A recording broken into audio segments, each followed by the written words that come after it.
In Jesus' name we pray. In Jesus' name we pray. Asseyez-vous dans sa présence.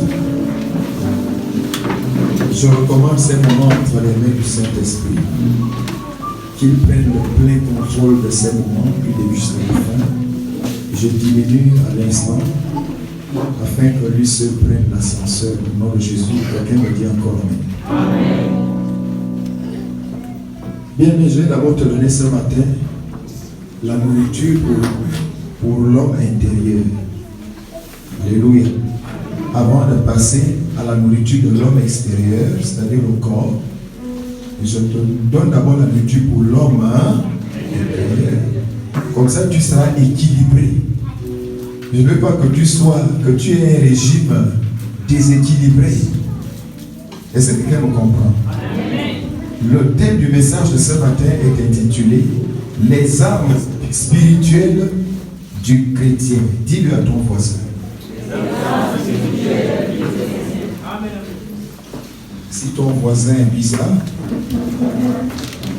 regarde ton voisin derrière, dis-lui la même chose. Les armes spirituelles du chrétien. Alléluia. Le frère Dimitri, est-ce que tu peux tourner légèrement le baffe là? Légèrement, comme ça. Non, dans l'autre sens. Voilà. Gloire à Dieu, c'est bon. Les armes spirituelles du chrétien. Ah, c'est tellement les gendarmes dans la salle. Les militaires. Ils sont en train de dire, papa, les chrétiens aussi ont des armes. Waouh! Oui, les chrétiens aussi ont des armes. Le revolver, le pistolet, la mitrailleuse, des bombes lacrymogènes, des grenades. Papa, est-ce que c'est ça? Est-ce que c'est de ça que tu parles? Non. Il ne s'agit pas de ça ici. Ça là, ce sont des armes charnelles. Est-ce que je parle à quelqu'un?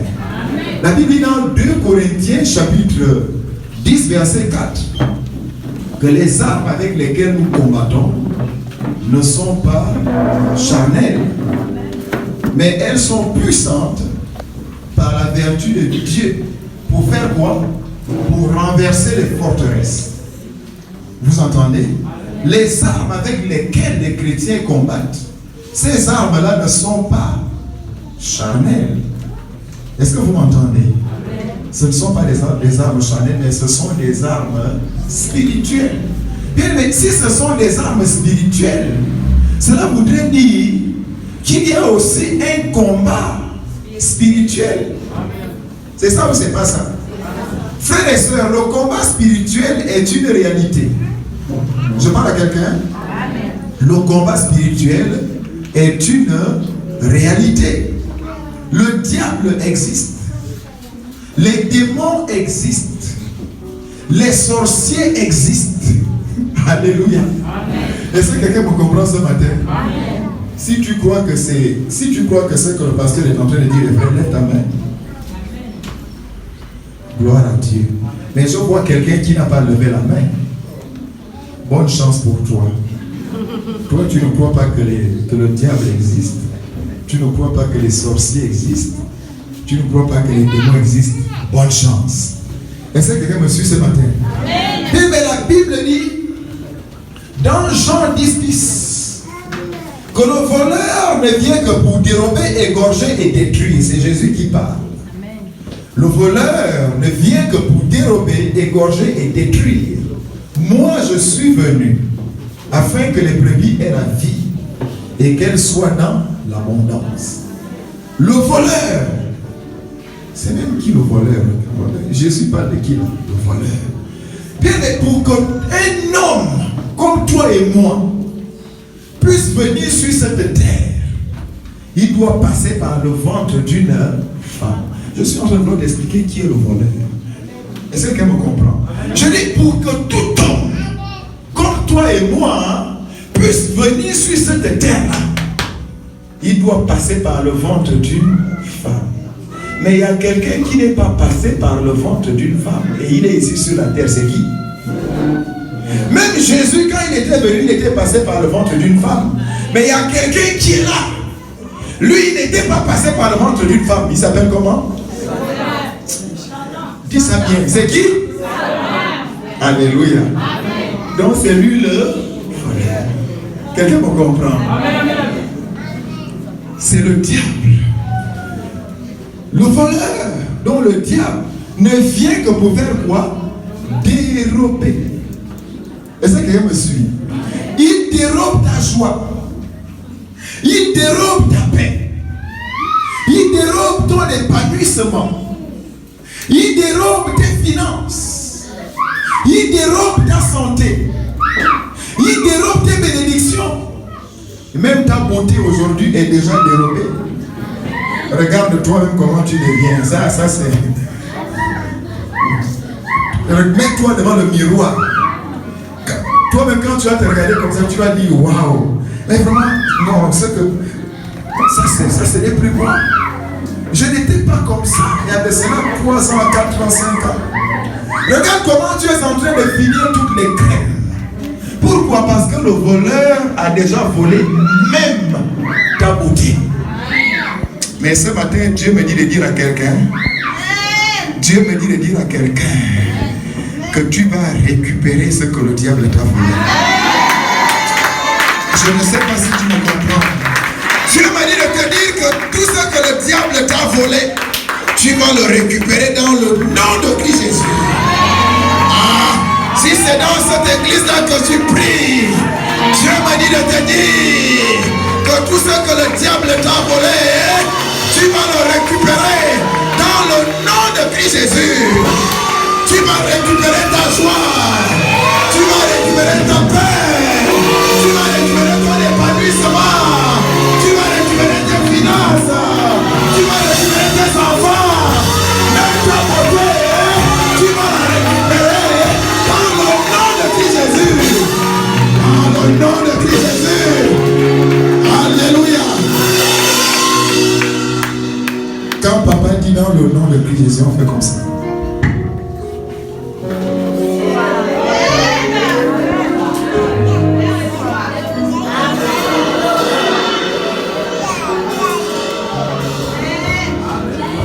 Est-ce que tu comprends ça? Tu dois recevoir. Alléluia. Est-ce que je parle à quelqu'un? Quand le diable vient dans ta vie, c'est son cahier de charge. Regarde, il cherche à dérober tes choses, tes bénédictions. Et regarde, il ne s'arrête même pas là. Parce qu'après, il va chercher maintenant à t'éliminer. Il va chercher aussi à te tuer. Il va chercher à voir à ce que... Il va chercher par tous les moyens pour que toi, tu sois enterré. Mais je dis à quelqu'un ce matin que tu ne seras pas enterré. Tu ne seras pas enterré. Tu ne seras pas enterré au temps du diable. Tu ne seras pas enterré au temps des sorciers. Non. Mais tu vas mourir au temps de Dieu lui-même. Je suis en train de vouloir te dire que la tombe qui a été creusée afin que tu sois enterré avant la fin de cette année. Mon ami, tu ne seras pas enterré. Ceux qui ont creusé la tombe, c'est toi qui vas verser la terre sur eux. C'est toi qui vas verser la terre sur eux. C'est toi qui vas les enterrer. Dans le nom de Christ Jésus. le nom de Christ Jésus. Dans le nom de Christ Jésus.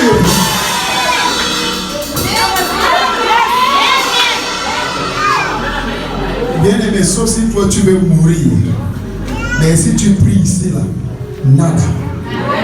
Est-ce que je parle à quelqu'un? Est-ce que je parle à une personne? Bien-aimé, ce n'est pas fini. Parce que son cahier de charge est à 3 points. Il vient dans ta vie aussi. Pour faire quoi?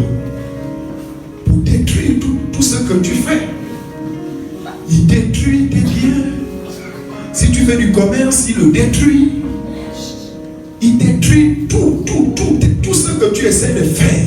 C'est pour ça que tu constates que les choses ne marchent pas dans ta vie. Les choses n'avancent pas. Tout ce que tu essaies de faire, ça ne fonctionne pas. Tout est détruit. C'est le diable qui est derrière ça. Est-ce que je parle à quelqu'un? Est-ce que je parle à quelqu'un? Mais comme tu es dans cette église-là, Dieu a envie de faire dans ta vie le remplacement. Tu n'as pas encore compris. Il dit dans Joël chapitre 2 verset 25, je remplacerai les années qu'ont dévoré la sauterelle, le gélec, le gazam et le hasil. Bien aimé, ces espèces-là, ce sont des sorciers. Je dis à quelqu'un que ce que les gazam de ta famille t'ont volé, ce que les sauterelles de ta famille t'ont volé, ce que les gélecs de ta famille t'ont volé, ce que les sauterelles de ta famille t'ont volé, tout ce qui t'ont bouffé là, Dieu va faire le remplacement. Dieu va faire le remplacement. Avant la fin de cette année, tu vas voir le remplacement. Si ce sont des enfants que tu veux, peut-être que cette fois-ci c'est un enfant. La prochaine fois ce sera les jumeaux. La prochaine fois ce sera les jumeaux. Peut-être que toi tu auras les triplés. Qui n'a pas d'enfant ici? Toi tu auras certainement les triplés. Dans le nom de Christ Jésus.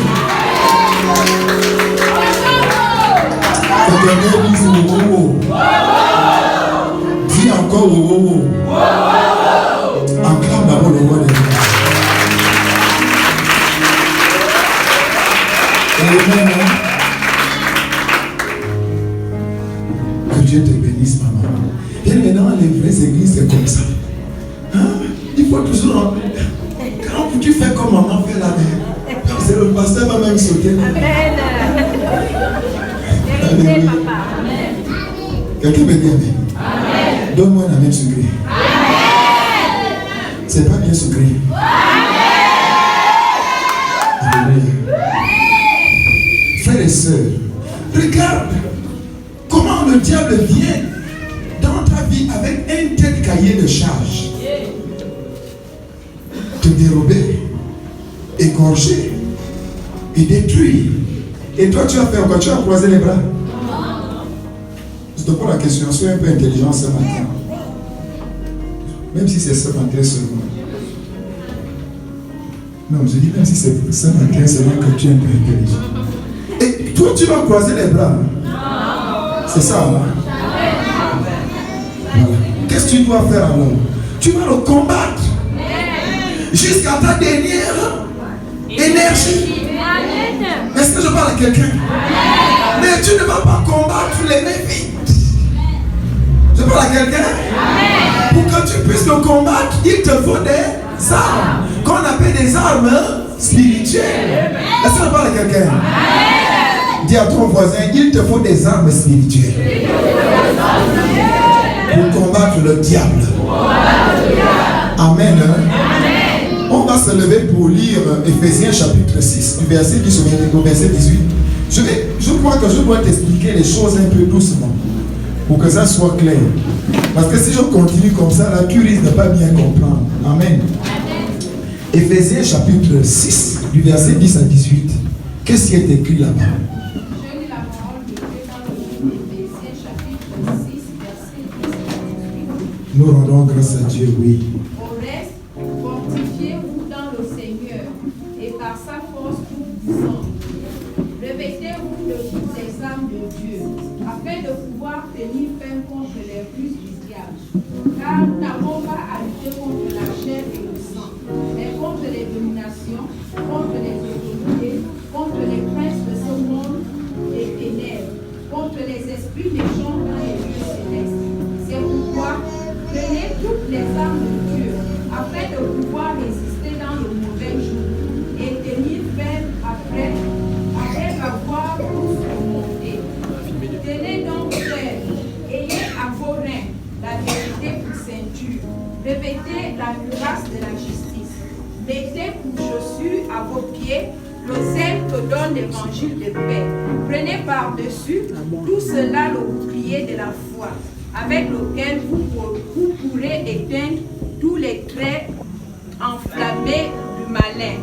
Prenez aussi le casque du salut et l'épée de l'esprit, qui est la parole de Dieu. Faites-en tout temps, par l'esprit, toutes sortes de prières et de supplications. Veillez à cela avec une entière persévérance et priez pour tous les saints.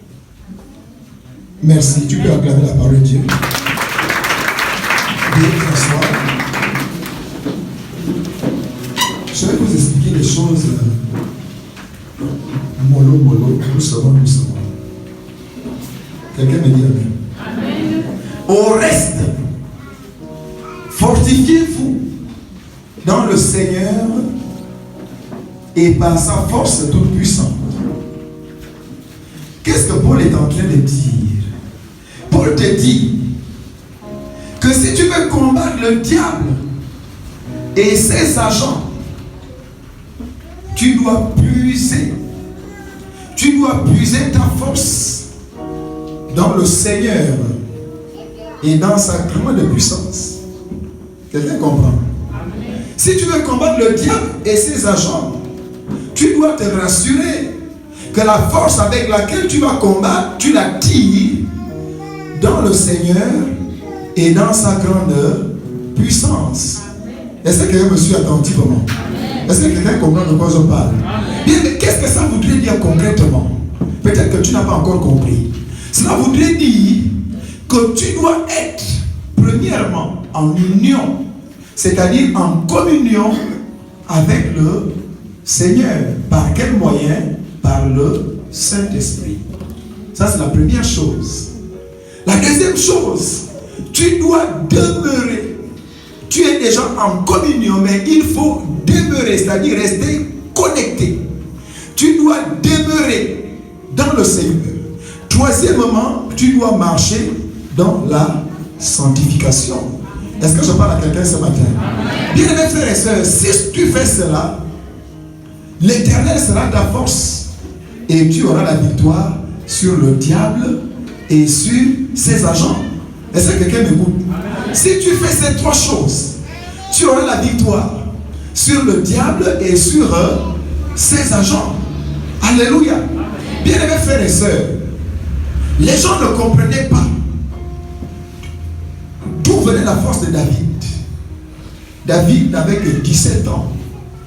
Mais ce gars-là, ce petit enfant-là, il arrivait à tuer un lion, un ours. Même Goliath, c'est David qui l'avait tué. Les gens posaient la question à David, mais un petit enfant comme toi, tu n'as que 17 ans, comment tu fais? D'où te vient cette force? Est-ce que quelqu'un me suit ce matin? Et David va donner la réponse à cette question-là. Ceux qui ont leur Bible, dans le psaume 28, verset 7, David dit que l'Éternel est ma force et mon bouclier. Cette force-là ne vient pas d'ailleurs. L'Éternel est ma force, c'est lui ma force et mon bouclier. Est-ce que je parle à quelqu'un ce matin? Je suis en train de vouloir dire à quelqu'un que si l'Éternel est ta force et ton bouclier, tout comme David, tu vas aussi tuer les lions. Amen. Tu ne comprends pas? Je dis tout comme David, les lions de ton village, tu vas aussi les tuer. Dans le nom de Christ Jésus. Si l'Éternel est ta force, les ours de ton village, tu vas aussi les tuer. Dans le nom de Christ Jésus. Les serpents, tu vas les tuer. Dans le nom de Christ Jésus. Les sorciers, tu vas les tuer. Les francs-maçons, tu vas les tuer. Les rosicruciens, tu vas les tuer. Au nom de... Au nom de... Le plus important, c'est que l'Éternel soit ta force et ton bouclier. Est-ce que je parle à quelqu'un? Quand tu puises ta force dans dans le Seigneur et dans sa, et dans sa puissance. Bien aimés frères et sœurs, Dieu, Papa, mon Dieu lui-même, devient ta force. Est-ce que quelqu'un a compris de quoi je suis en train de parler? Dis à ton voisin, puise ta force. Dans le Seigneur, et dans sa grande puissance. Si tu veux combattre le diable, et ses agents, demande-lui s'il a compris. Dis-lui, tu as compris? Et maintenant, au verset 11, il dit maintenant, revêtez-vous de toutes les armes de Dieu. Waouh! Revêtez-vous de toutes les armes de Dieu. Revêtez-vous. Revêtez-vous. Est-ce que vous voyez? Bien, mais c'est ta responsabilité de te revêtir de toutes les armes de Dieu. Quelqu'un ne le fera pas pour toi. Pas ta mère, pas ton père, pas ton grand-père, pas le pasteur. Non. Mais c'est ta responsabilité. Les armes de Dieu sont disponibles. Dieu les fournit pour toi. Mais il t'appartient maintenant de les prendre et de les porter sur toi. Est-ce que quelqu'un m'écoute? Bien, mais si tu ne le fais pas, personne ne va le faire pour toi. Est-ce que je parle à quelqu'un ce matin? Il dit, revêtez-vous de toutes les armes de Dieu.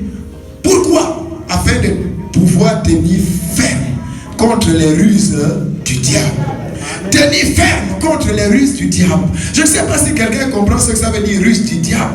Frères et sœurs, le diable agit toujours avec ruse envers les chrétiens. Est-ce que tu sais ça? Le diable agit toujours avec ruse envers le peuple de Dieu, envers les chrétiens. Est-ce que quelqu'un me comprend? Le diable était rusé, et rusé voudrait dire serpent. Le serpent, vous allez voir, il ne marche pas tout droit. Le serpent marche comme ça. La tête est debout.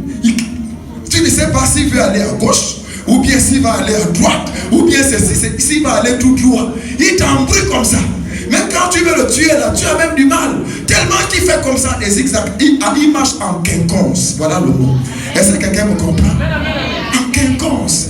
Il est rusé, il est malin. Il cherche à te tromper. Il me fait regarder dans le jardin d'Éden. Ce que je suis en train de dire. Comment le diable avait agi avec ruse envers Ève, jusqu'à amener Adam et Ève à pécher contre Dieu. Est-ce que je parle à quelqu'un ce matin? Il avait agi avec ruse. Et c'est comme ça qu'il fait aussi avec nous chaque jour. Il agit toujours avec ruse pour nous faire tomber. C'est pourquoi Paul te dit ici, Dieu te dit par la bouche de Paul, que tu dois faire quoi? Tu dois tenir ferme. Pourquoi? Parce qu'il viendra aussi avec ruse pour te tromper, pour t'amener à pécher. Est-ce que je parle à quelqu'un? À toi de tenir ferme. Tenir ferme voudrait dire quoi?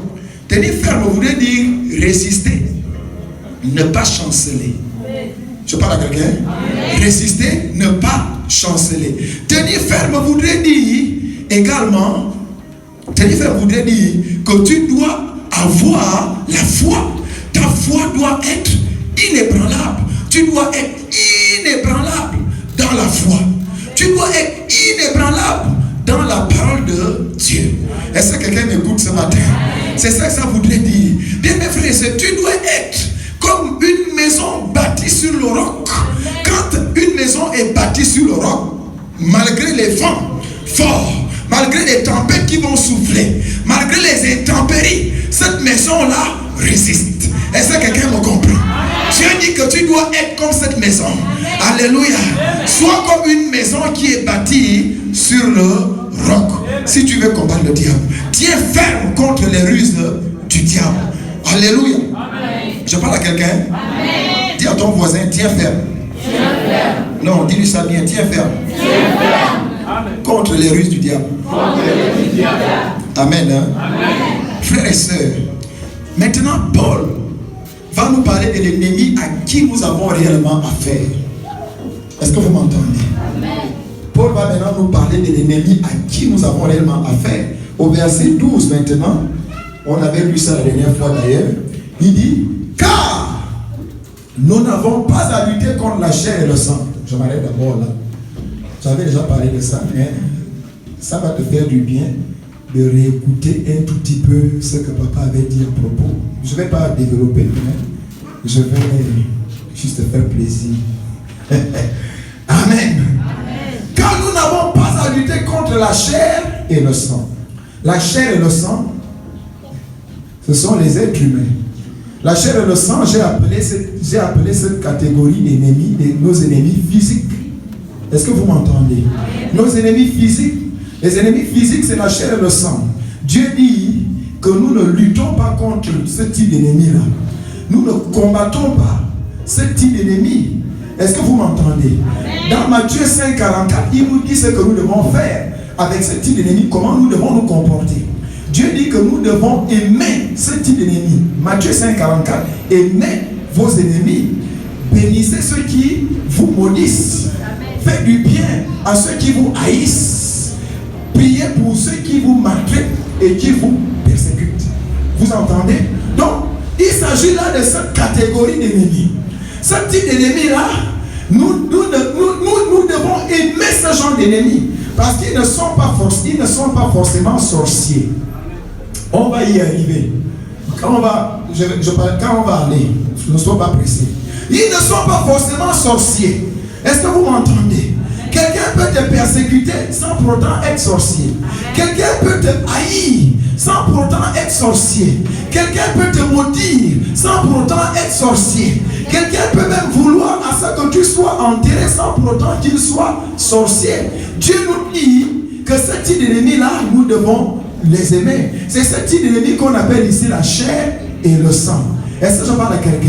Le Seigneur a dit à mon Seigneur, assieds-toi à ma droite jusqu'à ce que je fasse de tes ennemis ton marchepied. Je veux que tu comprennes pourquoi tu dois les aimer. Et puis je vais passer. Je n'ai pas envie de traîner dessus parce que ce message existe déjà sur Internet. Est-ce que quelqu'un me comprend? J'ai déjà parlé de ça. Assieds-toi à ma droite jusqu'à ce que je fasse de tes ennemis ton marchepied. Et je ai dit que le marchepied c'est un escabeau. Le marchepied c'est une échelle, un escalier, comme tu veux. Et l'escalier nous permet d'aller où? En hauteur. Bien, mais si tu comprends ça, que Dieu utilise tes ennemis comme un escalier qui te permet d'aller en hauteur. À partir de là, tu ne peux plus combattre tes ennemis. C'est pourquoi ce matin, je viens encore prier pour ceux qui n'ont pas d'ennemis, afin que Dieu vous donne beaucoup d'ennemis dans votre vie. Hey, je dis que Dieu multiplie tes ennemis. Peut-être que tu n'en as pas plusieurs, mais qu'ils soient multipliés. Plus tes ennemis sont nombreux, plus tu vas aller en hauteur. Plus tes ennemis sont nombreux, plus tu vas aller au sommet de ta gloire, au sommet de ton élévation, au sommet de ton honneur, au sommet de ta réussite. Que tes ennemis soient nombreux. Bien aimé, ne te plains plus parce que tu as des ennemis. Est-ce que quelqu'un me comprend? Tu sais pourquoi tu vas aller au sommet? Parce que peut-être là aussi tu dis papa, mais on dirait que tu allais vite là. Tu vas aller regarder un escalier, bien mes frères et sœurs. L'escalier a des marches, des marches. Ça c'est une marche. Si tes ennemis ce sont les marches, alors c'est simple. Si les marches là sont beaucoup, donc je peux aller aussi. Sois intelligent. Si les marches là sont beaucoup, tu vas aller où? Plus haut. Si tes ennemis sont beaucoup, tu vas aller. Si tes ennemis sont nombreux, tu vas aller. C'est pourquoi tu dois aimer tes. Acclame le roi des rois.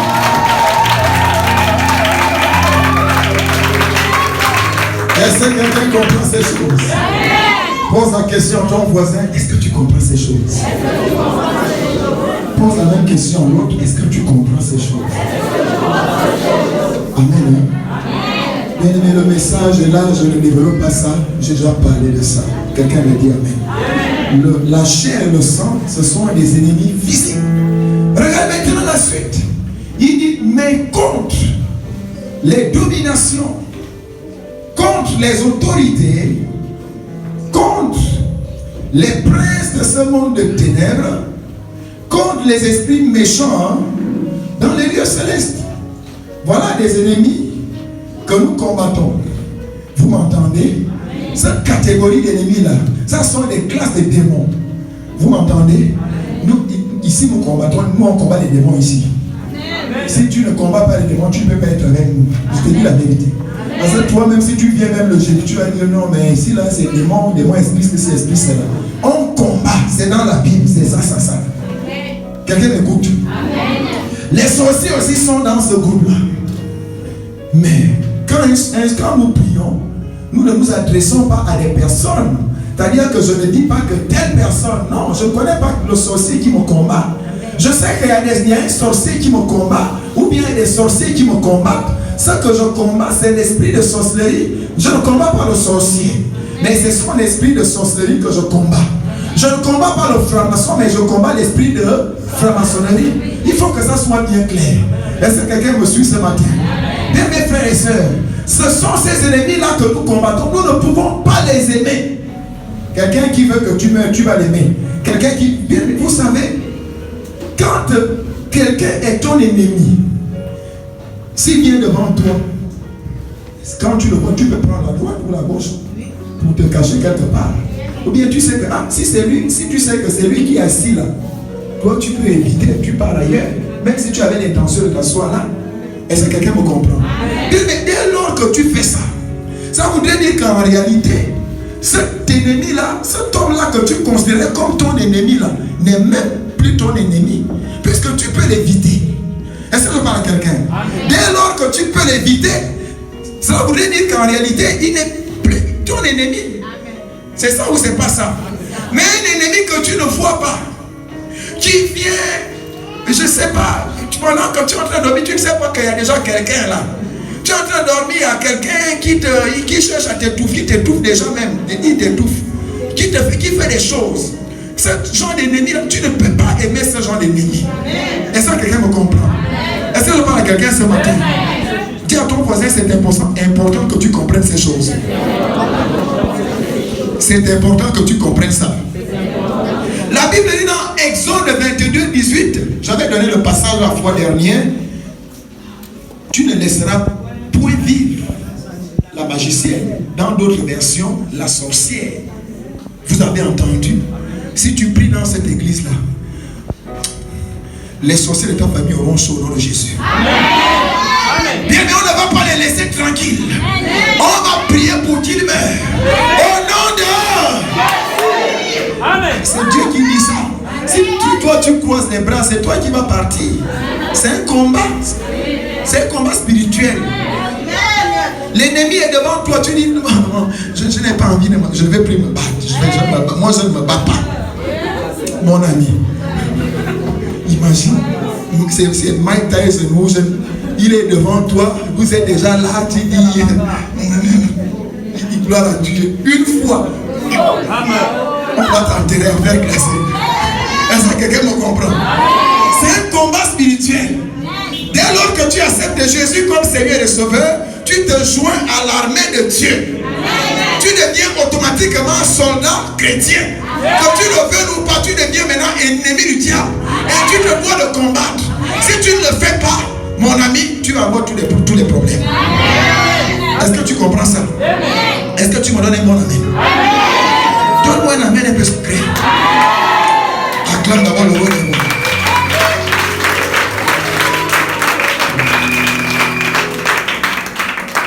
Il dit au verset 13, c'est pourquoi prenez toutes les armes de Dieu. Vous voyez, il insiste, Paul insiste, dit, c'est pourquoi je vous dis, prenez. Elles sont disponibles. Prenez-les. C'est votre responsabilité de les prendre. Est-ce que quelqu'un me suit? Pourquoi? Afin de pouvoir résister dans le mauvais jour. Bien, mais le mauvais jour, c'est par exemple les mauvais moments, des moments difficiles que tu auras à passer. Les mauvais jours, c'est la maladie. Les mauvais jours, ce sont les épreuves, les difficultés. Les mauvais jours, c'est le célibat, par exemple. Les mauvais jours, c'est la pauvreté, l'humiliation, le rejet. C'est-à-dire que tu dois avoir des armes. Durant ces moments-là, ce sont ces armes-là qui vont te permettre de tenir. Est-ce que quelqu'un me comprend? Est-ce que je parle à quelqu'un? Ça passe ou ça casse? Afin de pouvoir résister dans le mauvais jour et tenir ferme après avoir tout surmonté. Frères et sœurs, beaucoup de gens tombent après avoir tout surmonté. Beaucoup de gens tombent après avoir surmonté l'insurmontable. Beaucoup de gens tombent après avoir gagné la bataille. Beaucoup de gens tombent après avoir fait des exploits, souvent tu tombes. Tu as déjà même fait des exploits, tu as déjà gagné. Mais au dernier moment, tu tombes. Est-ce que quelqu'un me comprend? Pourquoi? Parce que le diable ne va jamais te laisser.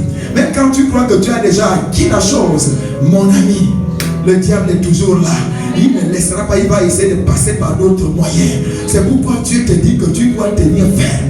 Dieu te prévient par la bouche de Paul que toi tu dois tenir ferme, tu dois être conscient qu'il continuera à rôder autour de toi. Il continuera à faire des choses. Regardez un homme qu'on appelle Élie. Dans 1 Roi 19, bien aimés frères et sœurs, la Bible dit que cet homme-là, le prophète Élie, l'homme qui avait fermé le ciel en Israël, pendant 3 ans et 6 mois. Amen. Amen. Il a fermé le ciel. Il n'y avait pas de pluie, rien. Il y avait la famine partout. Il a fait descendre le feu du ciel. Quelqu'un me suit? Amen. Il est appelé prophète, le prophète du feu. Amen. Amen. Il a égorgé 450 prophètes de Baal. Est-ce que vous m'entendez? Regardez, après tous ces exploits que cet homme appelé Élie avait fait, une femme menace cet homme-là de mort. Jézabel, la femme du roi Akab, elle menace Élie. L'homme fuit au désert. Non, réfléchis, toi-même réfléchis. Il fuit où? Au désert. Quelle défaite! L'homme qui fait descendre le feu du ciel. L'homme qui a tué 450 prophètes de Baal. L'homme qui a fermé le ciel pendant 3 ans et demi. Une femme de rien, une femme la menace. Il prend la fuite pour aller rester au désert. Est-ce que vous comprenez? Il arrive qu'on échoue après avoir tout surmonté. Il arrive qu'on perd la bataille après avoir tout surmonté. Il y a des gens parfois qui jeûnent. Ah, Seigneur, je suis colérique. Je veux que tu me délivres de l'esprit de colère. J'ai envie d'être quelqu'un de calme, quelqu'un de doux. Et tu pars jeûner. Tu pars dans la forêt faire 3 ou 4 jours de jeûne.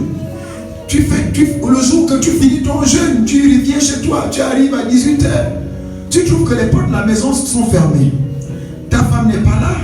La femme s'est dit, bon, comme il fait déjà 18h, certainement, il ne viendra plus aujourd'hui. Et ton téléphone est déchargé. Tu es là, tu arrives, tu es obligé de rester à la terrasse pour attendre. Est-ce que je parle à quelqu'un? Tu es à la terrasse. Le monsieur à la terrasse, il attend la femme. La femme n'est pas là. 19h arrive, elle n'est pas toujours arrivée. D'ailleurs, quand il essaie même d'appeler en utilisant le téléphone de quelqu'un d'autre, le téléphone de madame là, ne passe même pas. C'est fermé. Alléluia. Non, il ne faut pas aller. 19h, 20h. Toujours personne. Et il est là. Il vient de sortir d'un journal. Attention. 21h. La femme n'est pas toujours là. 22h. Rien. C'est vers 22h45. Le monsieur voit un taxi qui s'arrête. C'est là qu'elle descend maintenant du taxi. Quand elle regarde, elle voit son mari qui est à la terrasse. Quand elle veut même saluer le mari, tais-toi! Je suis là depuis 18h. D'où viens-tu? D'où viens-tu à là? Dieu dit, tu viens d'échouer. Il faut encore aller jeûner. Alléluia. Il faut aller le faire pour jeûne. Tu as demandé la douceur, non? Hein? Tu allais prier pour elle pour que ton cœur soit doux. Maintenant, la douceur ne va pas venir comme ça. Je te mets devant des tests, je te mets devant des épreuves qui vont des tests d'évaluation. Est-ce que quelqu'un me comprend? C'est pas parce que tu allais jeûner que ça viendra comme ça tout d'un coup. Donc je vais travailler, mais à chaque fois avec des tests. Mais regardez comment cet homme-là avait encore échoué après avoir tout surmonté. Est-ce que quelqu'un me comprend? Bien-aimés frères et sœurs, sois conscient de ça. N'échoue pas après avoir tout surmonté. Est-ce que je parle à quelqu'un ce matin? Ça passe ou ça casse? Ça passe ou ça casse? Acclame d'abord le roi des rois.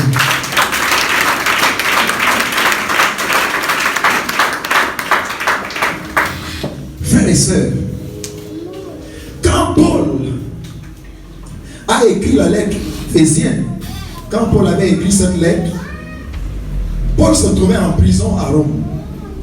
Il était en prison. Il était gardé par les soldats romains. Il voyait chaque jour les soldats romains autour de lui. Il voyait comment ils étaient habillés. Quelqu'un me suit? Paul regarde. Il dit waouh. Dis après moi waouh. Il dit mais la manière dont les gens là sont habillés là. Mais c'est comme ça que les soldats chrétiens aussi doivent s'habiller. Quelqu'un m'écoute? Paul dit mais c'est exactement comme ça là que les soldats chrétiens aussi doivent s'habiller. Et maintenant, il va commencer à faire la description des armes, de tout ce qu'il voyait sur les soldats romains, et que les chrétiens et que les soldats romains aussi se doivent d'avoir sur eux. Quelqu'un me suit? Au verset 14, il dit, tenez donc ferme. Ayez à vos reins la vérité pour ceinture. Ayez à vos reins la vérité pour ceinture. La vérité pour ceinture ou la ceinture de la vérité, c'est la même chose. Est-ce que je parle à quelqu'un? Je vous pose la question. Quand quelqu'un n'a pas de ceinture, son pantalon fait comment? Si j'enlève la ceinture, là, mon pantalon fera quoi? Sois intelligent, même aujourd'hui seulement. Si j'enlève ma ceinture, mon pantalon va faire quoi? Il va descendre. C'est ça ou c'est pas ça? Frères et sœurs, ça c'est d'un point de vue naturel. Vous m'entendez? Ça c'est d'un point de vue naturel. Un pantalon qui n'a pas de ceinture, il ne peut pas tenir. Et cet homme-là, s'il doit combattre, si les gens viennent le combattre, s'il doit se battre, il peut avoir la victoire. Sois intelligent. Il peut avoir la victoire? Mais si tu es intelligent, tu dois vite répondre. Il peut avoir la victoire? Pourquoi? Parce que durant le combat, lui, il sera là, en train de tenir le pantalon pour qu'il ne descende pas. Pendant que l'autre est en train de le bombarder. Pendant que l'autre envoie des missiles. Alléluia. Parce que lui, il tient son pantalon. Il ne peut pas avoir la victoire. Pour qu'il puisse avoir la victoire, il lui faut la ceinture. Ça, c'est d'un point de vue naturel. Le naturel et le spirituel sont parallèles, ils vont ensemble. Et ça, je vois la grâce. Ils ne peuvent pas se rencontrer, mais ils vont comme ça. Frères et sœurs, c'est la même chose d'un point de vue spirituel. Quelqu'un qui n'a pas de ceinture, c'est-à-dire la vérité. Quelqu'un qui marche dans le mensonge, cette personne-là n'a pas de ceinture. Et ça voudrait dire que son pantalon spirituel aussi descend. Et si son pantalon spirituel descend, il peut avoir la victoire? Non, je ne pose pas la question. Et s'il peut avoir la victoire, quelqu'un qui a un pantalon qui descend, il va avoir la victoire comment? Il va être vaincu. Il va être dans la défaite. Est-ce que je parle à quelqu'un ce matin? Bien mes frères et sœurs, Dieu dit dans le psaume 51 verset 6, Dieu veut que la vérité soit au fond du cœur. Dieu veut que la vérité soit au fond du cœur. Dans ton cœur, Dieu veut que la vérité y soit. Regarde comment tu mens, comme tu respires. Certains d'entre vous, vous êtes dans le mensonge. Vous mentez trop. Vous n'avez pas de ceinture. Vous n'avez pas de pantalon. Mais comment vous allez combattre le diable? Je vous pose la question. Tu te lèves pour aller faire le combat spirituel. Quelqu'un qui n'a pas de ceinture, rien. Mais ça, c'est du fou-fafou. Du fou-fafou. Acclame le roi des rois.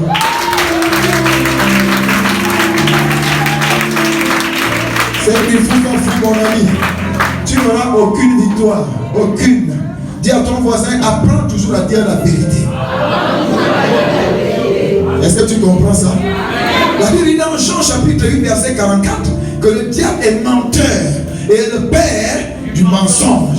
Alors, si tu es dans le mensonge, ton papa c'est qui? Le diable. Et toi tu es son fils. Mon ami, tu es le fils du diable.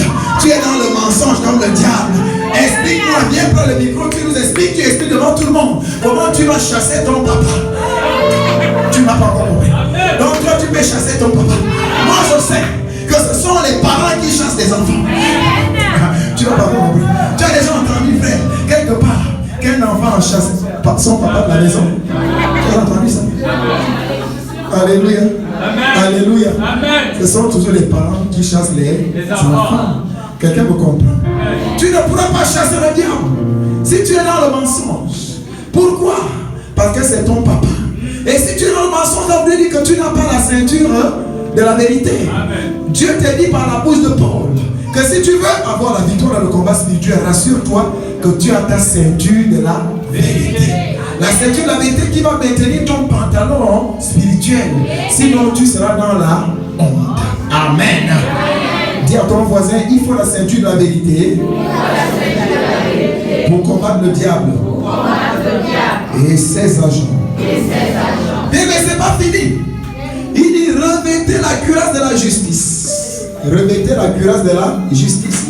La cuirasse de la justice, lisons Proverbe chapitre 4 verset 23 pour voir ce que la Bible dit.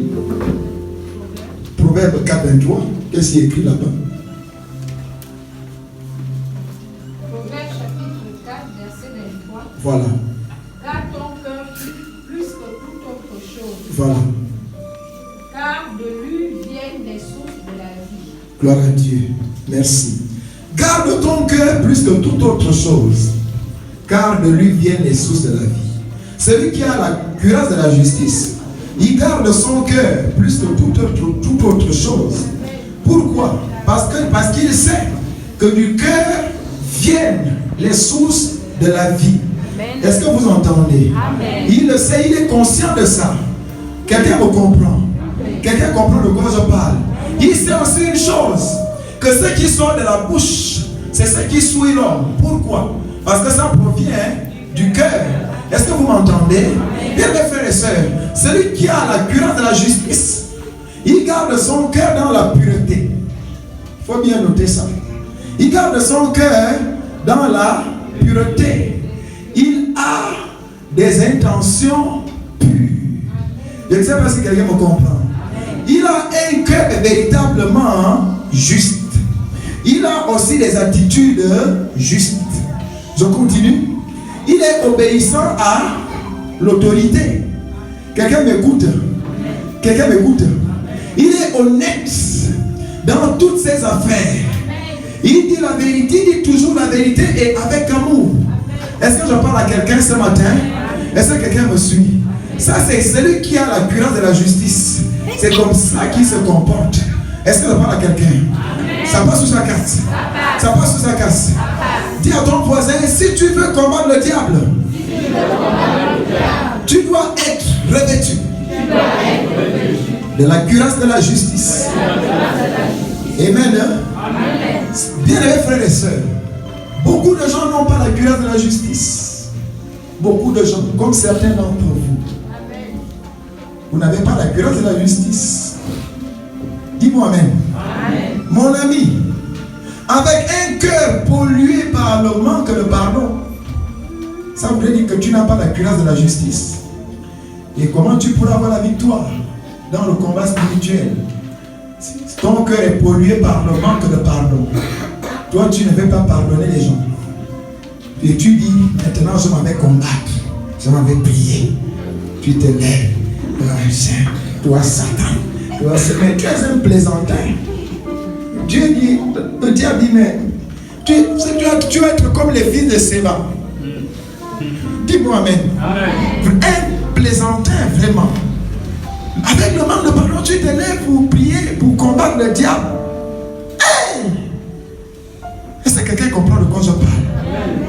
Est-ce que quelqu'un comprend de quoi je parle? Celui qui a un cœur rempli de haine, de jalousie, ça voudrait dire que tu n'as pas la cuirasse de la justice. Et tu ne peux pas te lever pour aller faire le combat spirituel. Tu ne pourras jamais être victorieux. Tu ne pourras jamais avoir la victoire. Quelqu'un me comprend ce matin? Quelqu'un me comprend ce matin? Amen. Mon ami, étant dans l'adultère spirituelle, tu te lèves pour combattre le diable, tu ne pourras jamais avoir la victoire.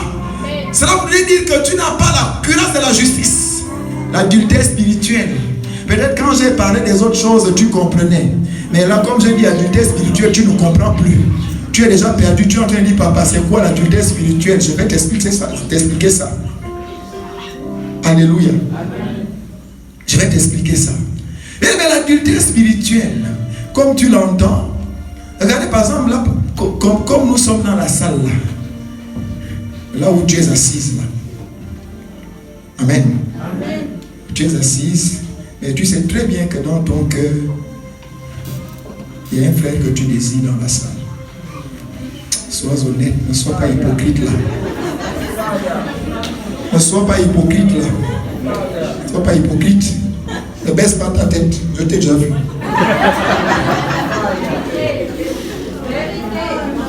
Donne-moi mon amen et je continue. Donne-moi un amen. Un amen sucré, hein?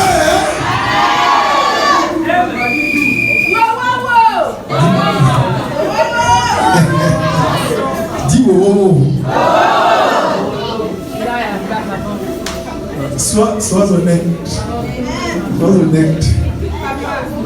Là où tu es assise, là, tu désires quelqu'un. Et tu ne peux pas avoir la victoire. Tu désires quelqu'un parce que tu n'as pas la cuirasse de la justice. Quelqu'un me comprend. Tu n'as pas la cuirasse de la justice. C'est pour ça que tu désires. Il y a un frère que tu désires ici, dans cette salle. Et quand tu es arrivé le matin, tu as commencé à regarder s'il est déjà là.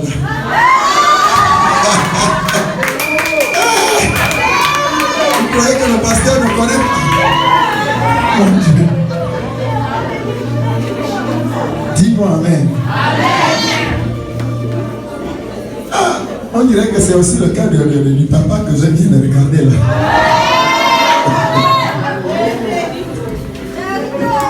Oui, Dieu me dit que c'est ton cas aussi. Je ne vais pas te fixer, vas-y, je te fixe. On va te découvrir. Tu es là, mais il y a une sœur que tu désires. Tu désires une sœur dans la salle. Waouh. Waouh. Tu ne peux pas avoir la victoire dans le combat spirituel. Quelqu'un me dit amen. Même le pasteur qui te presse, peut-être que tu le désires.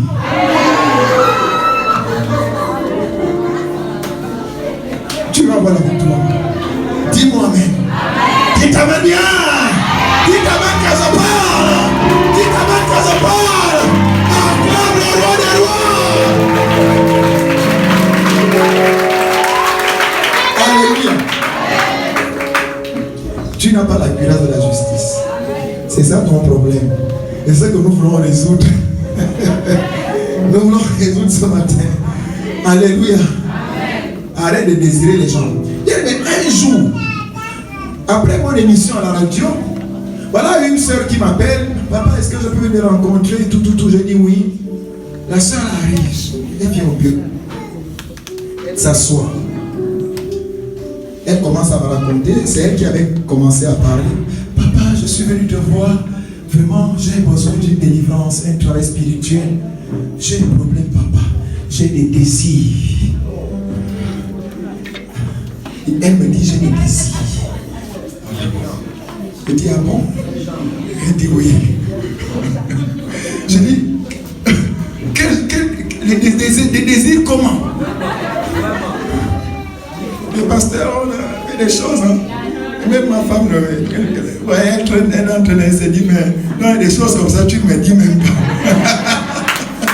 Pourquoi? Parce que les pasteurs, nous, on garde tous les secrets. Amen. Comme un docteur, je ne peux pas, non, je peux jamais dire. Quelqu'un me suit. Elle n'est pas là. Elle était juste venue faire son travail spirituel. C'est pourquoi je peux parler de ça. Et si elle était là, je n'allais même pas parler. Parce que même si je ne cite pas le nom, elle allait être gênée. Elle me dit, papa, j'ai des désirs. Des désirs comment? Je lui pose la question des désirs comment?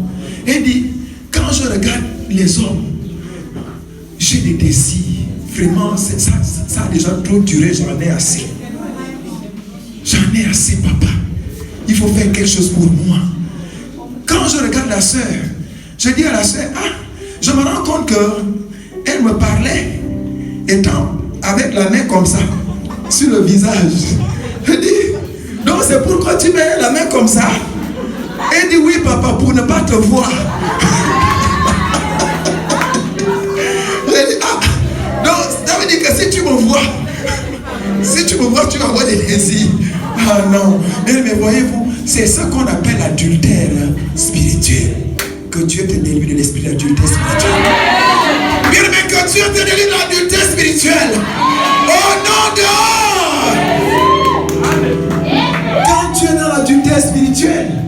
Cela voudrait dire que tu n'as pas la cuirasse de la justice et tu ne peux jamais avoir la victoire dans le combat spirituel. Tu m'as bien compris? Tu m'as bien compris? Tu n'auras jamais la victoire dans le combat spirituel. Tu ne peux pas chasser le diable. Alors que au-dedans de toi, il y a les choses du diable. Ça ne marche pas. Le prince de ce monde vient. Le chef de ce monde, c'est-à-dire le diable. Mais il n'a rien en moi. C'est Jésus qui dit ça. Bien, mais tant que tu as les choses du diable en toi, il va avoir la même mise sur toi. Tu ne peux pas le chasser de ta vie. Bien, mais les esprits de mari de nuit, tu ne peux pas les chasser de ta vie. Tant qu'il y a leurs choses au-dedans de toi, ces choses-là qui leur donnent le droit légal de toucher à ton corps, de toucher à ta vie. Ces choses que j'appelle les hôtels. Est-ce que quelqu'un me comprend? Est-ce que voilà quelqu'un ce matin? Bien, mes frères et sœurs, tu dois d'abord te débarrasser des choses du diable. Tu dois d'abord te débarrasser des choses du diable. Que ce soit ce qu'on a mis au-dedans de toi, que ce soit les péchés que tu as, tu dois t'en débarrasser afin que tu mènes un combat spirituel victorieux. Est-ce que quelqu'un me comprend? Pose la question à ton voisin. Est-ce que tu es sûr que tu comprends ces choses? Dis la même chose à l'autre. Tu es sûr que tu comprends ces choses? Frères et sœurs, même l'impudicité là, il faut arrêter. C'est parce que tu n'as pas la cuirasse de la justice. Ah non. Non, vraiment. Impudicité, pornographie, novelas, bestialité. Ah non. Les sœurs, vous aussi, avec des animaux, avec des chiens. Ah! Non, vous méritez la prison quand même. Quelqu'un me dit amen. Hein? Pourquoi? Parce que tu n'as pas la cuirasse de la justice. Alléluia. Dis à ton voisin, rassure-toi que tu as la cuirasse de la justice. Avant de combattre le diable et ses agents. Verset 15. Mettez pour chaussure à vos pieds le zèle que donne l'évangile de paix. Nous sommes en train de descendre, bientôt on arrive au verset 18 et ça à la fin. Amen. Mettez pour chaussure à vos pieds le zèle que donne l'évangile de paix. Le zèle que donne l'évangile de paix. On est en train de te dire ici que tu dois être zélé pour la propagation de l'évangile. L'évangile de la paix, l'évangile de la vie ou l'évangile de la joie. C'est la même chose. Quelqu'un me comprend? C'est pareil. Bien aimés frères et sœurs, tu dois avoir le zèle. Tu dois être zélé pour ça. Est-ce que je parle à quelqu'un? Bien aimés frères et sœurs, tu dois bouger. Tu dois apprendre à sortir de ta maison pour aller chercher à gagner des âmes au Seigneur. Quelqu'un m'écoute ce matin. Amen. Tu dois avoir ce zèle-là. Ce n'est même pas le pasteur qui doit te le dire à l'église, mais ça doit être au-dedans de toi. Jésus dit dans Matthieu 28, 19, allez, faites de toutes les nations des disciples, les baptisant au nom du Père et du Fils et du Saint-Esprit. Bref, on baptise au nom de Jésus. Et c'est qu'elle me dit amen. Et c'est que Jésus avait dit, mais ça n'avait pas été pratiqué par tous les apôtres, etc. On a baptisé au nom de Jésus-Christ. Quelqu'un me comprend? Allez, combien de fois qu'est-ce que tu fais de cette recommandation-là? Jésus te regarde chaque semaine, tous les jours. Si tu vas oser aller, c'est toi qui passes tout, tu demandes. Vous passez tout le temps à demander des choses à Dieu, des bénédictions. Mais regardez, Dieu ce qu'il vous demande là, Jésus, ce que Jésus vous demande là, toi tu ne fais pas ça. Mais toi tu veux que Dieu fasse des choses pour toi. Mon ami, un enfant qui n'est pas obéissant à ses parents, est-ce que les parents seront motivés de faire certaines choses pour cet enfant-là? Un enfant qui ne t'obéit pas, ce que tu lui dis, il ne fait pas. Et lui, et toi, tu fais ce qu'il veut. Ça peut aller? Non, est-ce que ça peut aller? Ça ne peut pas aller. C'est la même chose ici. Ce que Dieu dit là, toi, tu ne fais pas ça. Mais toi, tu passes tout ton temps à demander. C'est pour ça que tu ne reçois pas. La réponse est claire. C'est pour ça que tu ne reçois pas. Quand il avait dit aller là, il ne s'adresse pas aux pasteurs. Il ne s'adresse pas aux apôtres, aux évangélistes, aux prophètes. Il parle de ceux qui sont ses disciples, ceux qui l'ont accepté comme Seigneur et Sauveur. Est-ce que quelqu'un m'écoute? Comme toi, comme moi, tu dois chercher à gagner des âmes. Chaque semaine, tu dois chercher à le faire. Combien d'âmes tu as déjà gagné, toi, depuis que tu as accepté Jésus comme Seigneur et Sauveur? Combien? 0. C'est ça, mon ami. Est-ce que je parle à quelqu'un? Apprends à sortir. Apprends à aller. Alléluia. Il faut avoir ce zèle. Il faut que le zèle t'amène à sortir. Dis à ton voisin, avoir le zèle. Pour la propagation de l'évangile. Est une arme puissante. Pour combattre le diable. Avec ses agents. Est-ce que tu m'entends? Verset 16. Prenez par-dessus tout cela le bouclier de la foi, avec lequel vous pourrez éteindre tous les traits enflammés du malin. Le bouclier de la foi. Amen. Mais prendre le bouclier de la foi signifie tout simplement croire en la parole de Dieu. Est-ce que tu as compris? Croire en la parole de Dieu. C'est ça que ça veut dire. Je te pose la question, est-ce que réellement tu crois en la parole de Dieu? Tu crois vraiment? Parce que si vraiment tu crois, tu vas vraiment être obéissant. Mais regarde comment tu es un enfant désobéissant, un chrétien désobéissant. Ça veut dire que tu ne crois pas. Si le président de la République te dit quelque chose aujourd'hui, même si tu as un immeuble de 4 étages, s'il te dit d'ici la fin de la semaine prochaine, tu me détruis tout ça. Je vais te donner 3 milliards, je vais te donner un terrain ailleurs. Je crois que tu vas courir vite. Alléluia. Parce que tu sais que tu vas construire, tu auras encore même des milliards. Pourquoi? Parce que le président a parlé. Quelqu'un me comprend? Là, tu obéis parce que c'est le président qui a parlé. Bien aimé, quelqu'un qui est plus que le président, tout ce que Dieu dit, pourquoi tu n'obéis pas? Parce que tu ne crois pas. Tu crois au président, tu crois aux hommes, mais tu ne veux pas croire à Dieu. Et tu veux que Dieu fasse des choses pour toi. Dieu ne va rien faire. Toute ta vie, c'est ton corps que tu regardes, que tu priorises. Non. Quand les choses ne marchent pas bien dans ta vie, quand tu n'as pas beaucoup de clients, quand il y a des troubles au niveau de ton commerce, tu ne viens même plus à l'église. Tu es dans tous tes états. Pourquoi? Parce que tu veux satisfaire la chair. Tu veux satisfaire le corps. Est-ce que je parle à quelqu'un ce matin? Est-ce que je parle à quelqu'un ce matin? Vous faites trop d'efforts pour le corps. Croyez que ce que Dieu dit là, il va le faire. Cherchez premièrement le royaume et la justice de Dieu. Et tout le reste vous sera donné par-dessus tout. Est-ce que je parle à quelqu'un? Faites confiance à ce Dieu-là. Mettez votre confiance en Dieu. Quelqu'un me comprend? Croyez que tout ce qu'il dit dans sa parole, il va le faire. Ne raisonnez pas. Ne doutez pas. Est-ce que quelqu'un me suit? Amen. Frères et sœurs, je vais vous dire une chose. La connaissance de la parole de Dieu n'est pas nécessairement la foi. Vous m'entendez? La connaissance de la parole de Dieu n'est pas nécessairement la foi. On peut connaître toute la Bible, de Genèse à Apocalypse, sans pour autant y croire. Tu ne m'as pas encore compris. Je le redis pour toi et puis je vais passer. J'ai dit que la connaissance de la parole de Dieu n'est pas nécessairement la foi. On peut croire à toute la Bible, de Genèse à Apocalypse.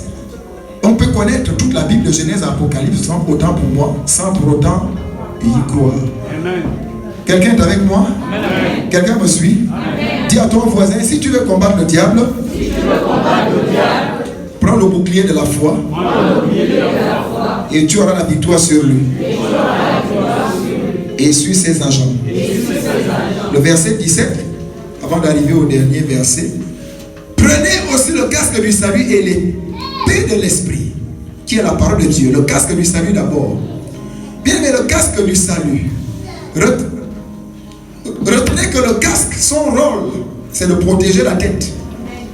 Amen. Ça, c'est d'un point de vue naturel. Mais le casque du salut ici, c'est pour protéger quoi? Les pensées. Est-ce que quelqu'un me suit? C'est pour protéger les pensées. Pourquoi il faut protéger les pensées?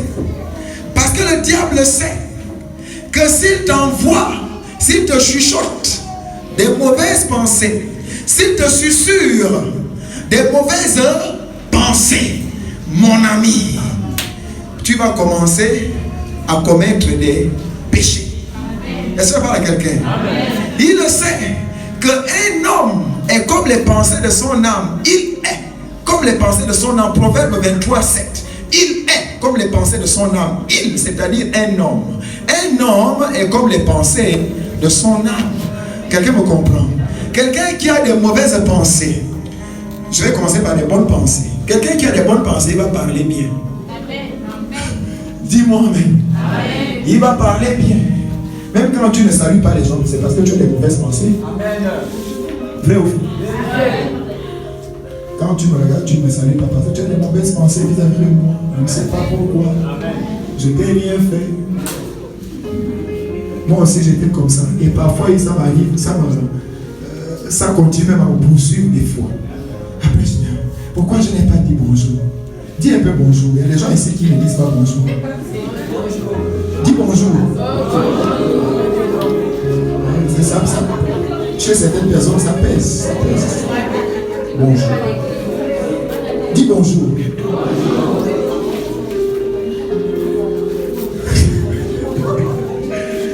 Dis bien bonjour. Alléluia. Donc je disais que je commence par des bonnes pensées. Un homme qui a des bonnes pensées, il va parler comment? Bien. Il parle bien, il va poser des bons actes. Il va être vraiment, c'est un homme bon. Un homme bon. Quand les gens vont dire du bien de cet homme-là. Quelqu'un me comprend? Les gens diront toujours du bien de cet homme. Pourquoi? Parce qu'au-dedans de lui, il y a des bonnes pensées. Il y a le bien à l'intérieur. Mais un homme qui a des mauvaises pensées, cet homme-là, c'est quelqu'un qui va toujours parler mal. C'est quelqu'un qui va être méchant. Même quand tu le regardes, on n'a même pas besoin de te demander s'il est méchant. On n'aura pas besoin de te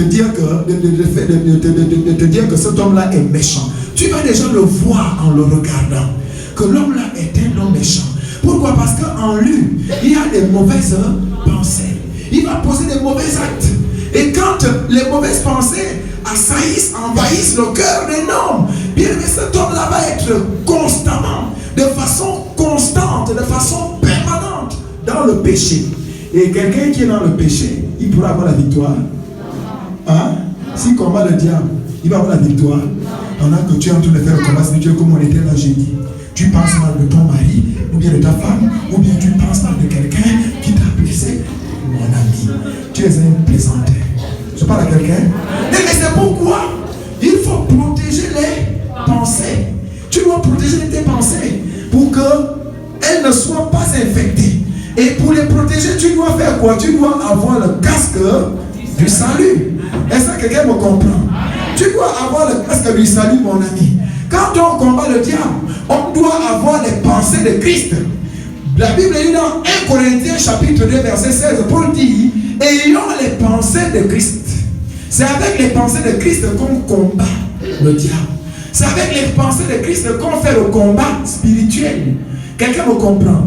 Si tu veux faire le combat spirituel victorieux, si tu veux avoir la victoire, rassure-toi que pendant que tu combats, tu as des pensées de Christ.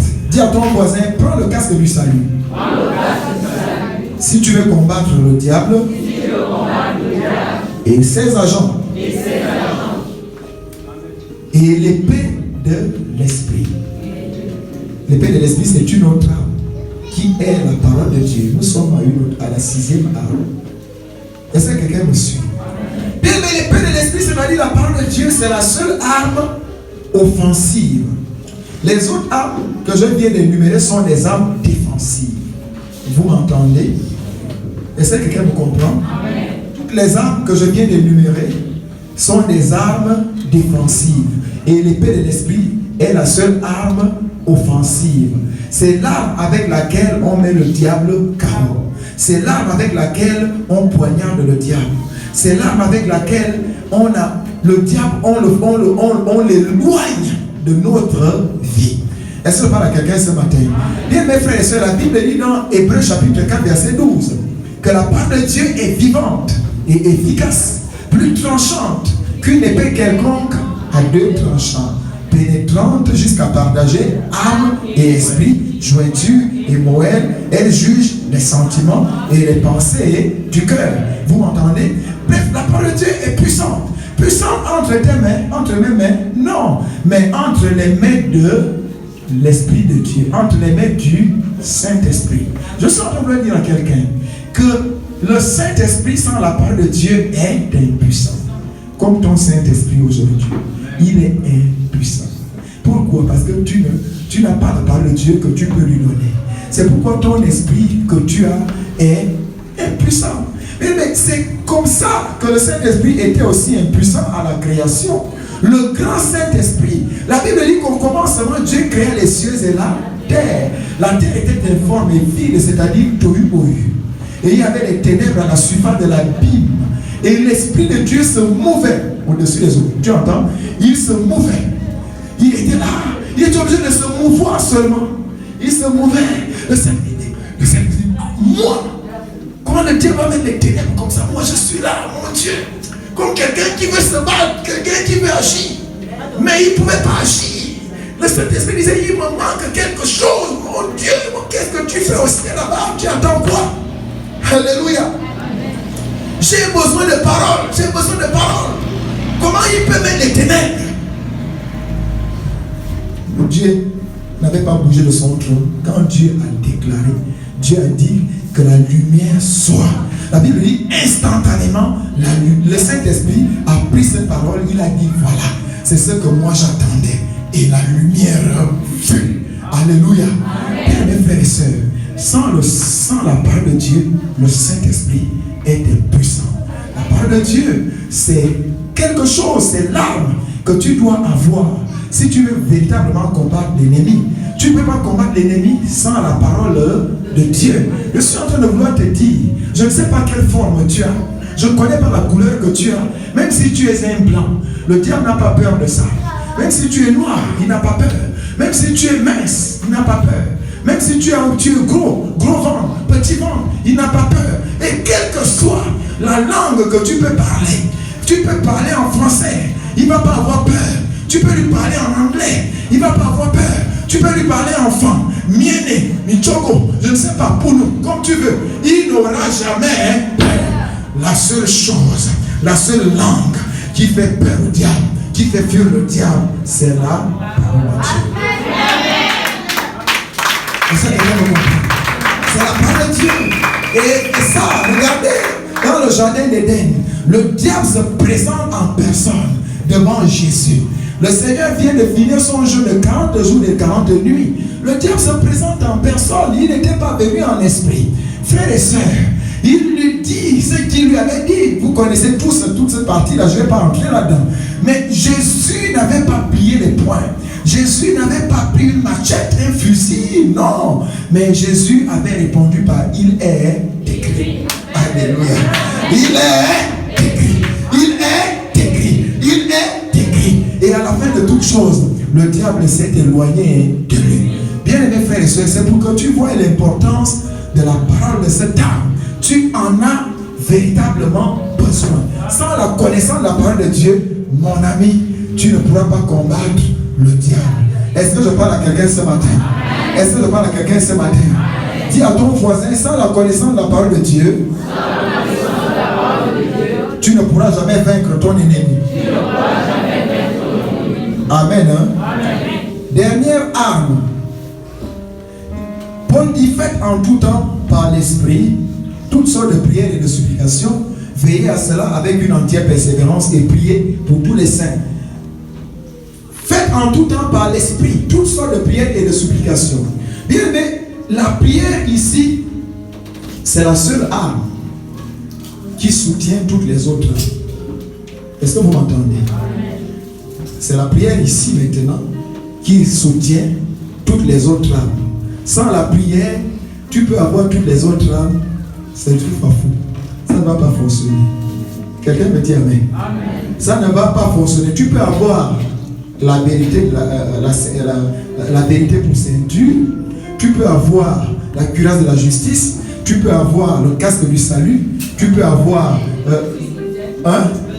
le zèle que donne l'évangile de paix. Quoi d'autre? Le bouclier de la foi. Quoi d'autre? Le casque du salut. L'épée du Saint-Esprit. L'épée du Saint-Esprit ou l'épée de l'Esprit. Mais sans la prière, aucune de ces armes-là ne va fonctionner. Est-ce que vous m'entendez?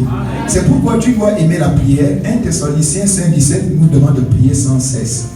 Vous entendez? On a fini. Ne te dérange pas, c'est fini. Tu dois prier sans cesse. Prier sans cesse ne veut pas dire que tu dois toujours être en train de parler. Non. C'est ça se passe où? Dans le cœur. Est-ce que vous m'entendez?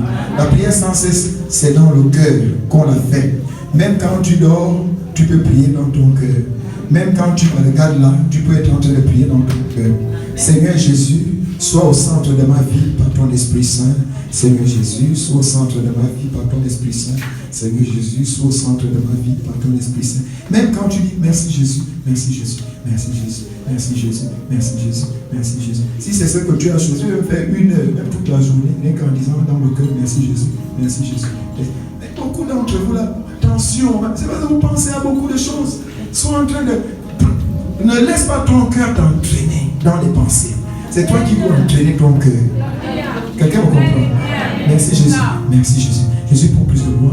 Donne-moi plus de toi. Jésus, prends plus de moi. Donne-moi plus de toi. Jésus, prends plus de moi. Donne-moi plus de toi. Jésus-Christ est Seigneur. Jésus-Christ est Seigneur. Jésus-Christ est Seigneur. Jésus-Christ est Seigneur. Jésus-Christ est Seigneur. Il y a beaucoup de choses. Par les bénédictions de Jésus, je suis déjà guéri. Si tu es malade, tu fais ça. Par les bénédictions de Jésus, je suis déjà guéri. Tu parles comme ça dans le cœur toute une journée, tu vas voir. Tu vas seulement commencer à transpirer comme ça. Boum, boum. Les choses commencent à bouger dans le corps. Les parties du corps commencent à bouger. Les parties du corps commencent à bouger. Tout d'un coup, boum, tu es libre. Et tout se passe dans le cœur. Est-ce que quelqu'un comprend ça ce matin? Est-ce que j'ai parlé à quelqu'un ce matin? Est-ce que j'ai parlé à une femme ce matin? Retenez que nous sommes dans une bataille spirituelle.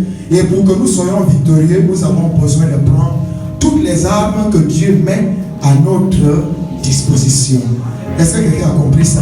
Est-ce que quelqu'un a compris ça? Que Dieu bénisse sa parole. Acclame très fort.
Quelques paroles après moi. Sois concentré, les yeux fermés. Dis après moi. Oh Dieu, ta parole dit, dans Matthieu chapitre 18. Dans Matthieu chapitre 18, Verset 19. verset 19. Que si deux d'entre nous Que si deux d'entre nous s'accordent sur la terre s'accordent sur la terre pour te demander une chose quelconque, tu vas la leur accorder. Oh Dieu. Tu dis aussi dans Jérémie, chapitre 1, verset 12, que tu veilles sur ta parole pour l'exécuter. Oh Dieu,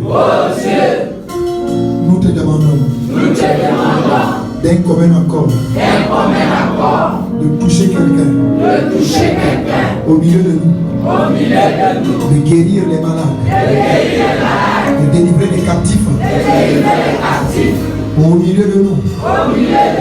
Nous te demandons d'agir, d'opérer, de libérer, de transformer, de bénir, de restaurer tout ce que le diable a détruit.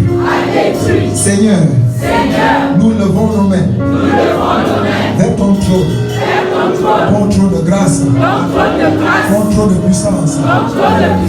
Et nous allons crier.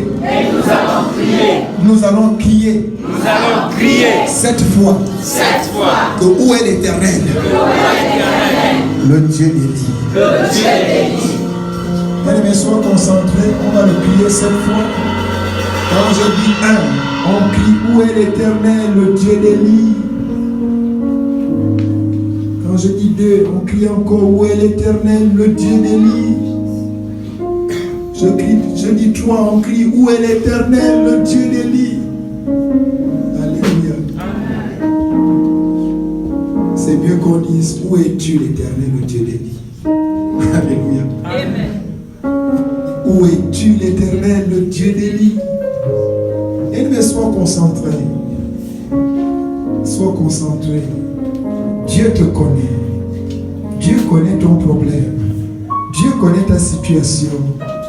Dieu connaît ta vie. Il te connaît même mieux que toi-même. Et ce matin, il veut faire quelque chose pour toi. Il veut essuyer tes larmes ce matin. Il veut te libérer ce matin. Il veut te guérir ce matin. Il veut te restaurer ce matin, bien-aimé. Il veut te toucher. Hey, on va commencer. Alléluia. Un. Où est l'Éternel, le Dieu d'Élie? On a raté, on va recommencer avec où es-tu? Un. Où es-tu l'Éternel, le Dieu d'Élie?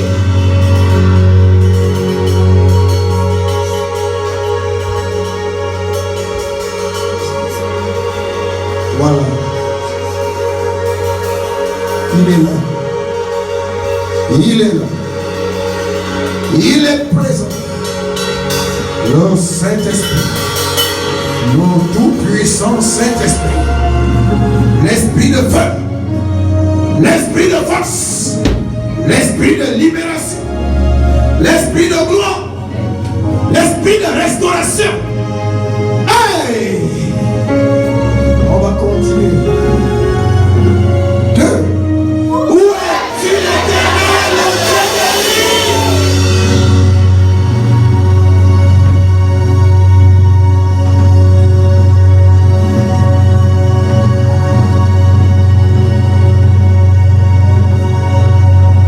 Il te touche. Il souffle sur toi. Il souffle. Il souffle sur toi. Il souffle sur toi. Le souffle de vie.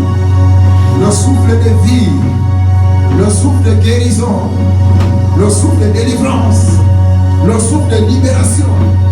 Le souffle de restauration. Toi, où es-tu l'Éternel, le Dieu d'Élie? Quatre, où es-tu l'Éternel, le Dieu d'Élie?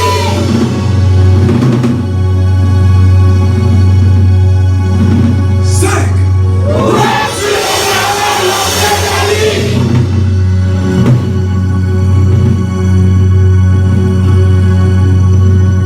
Six, où es-tu l'Éternel,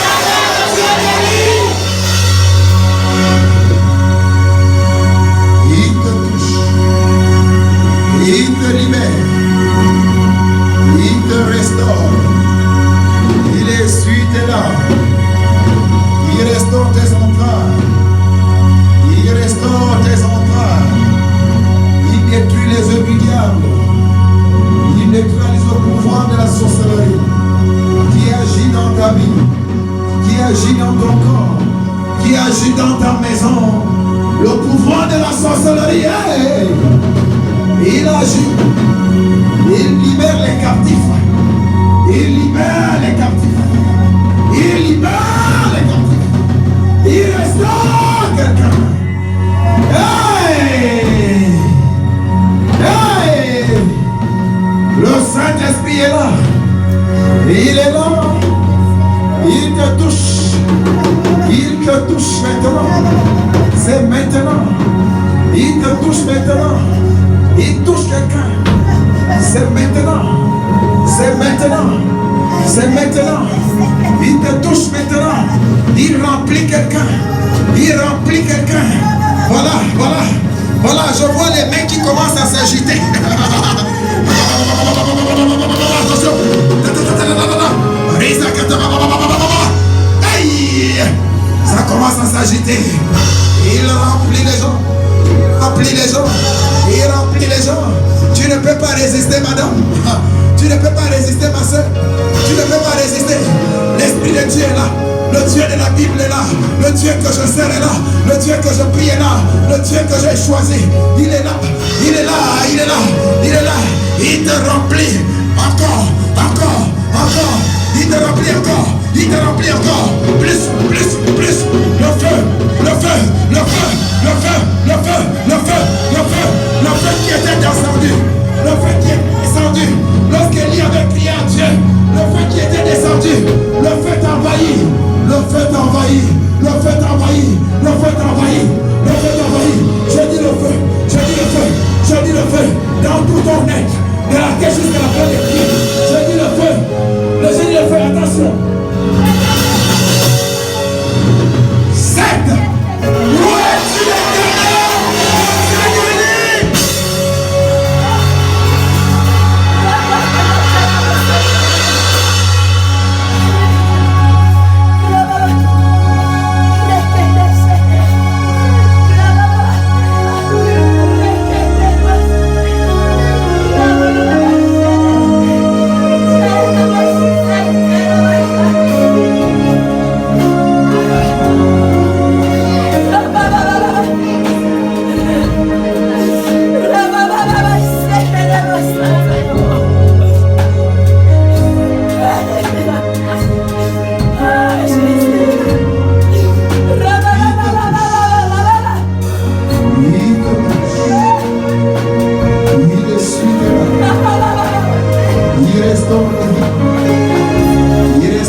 Seigneur Jésus était là.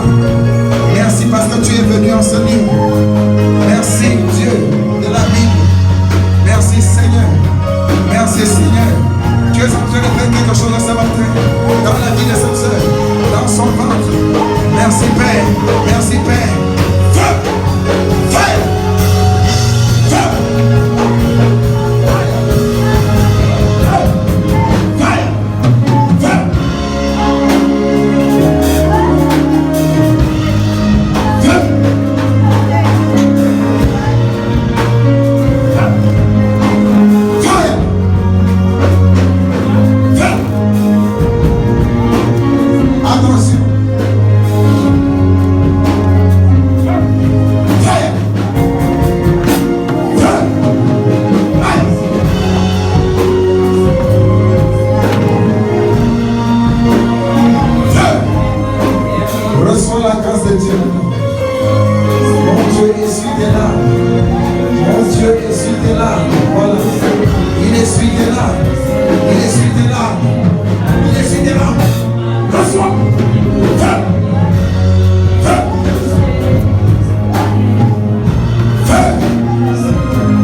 Reçois la grâce du Seigneur Jésus. Reçois la grâce.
ne touche pas. Parfois, les gens tombent.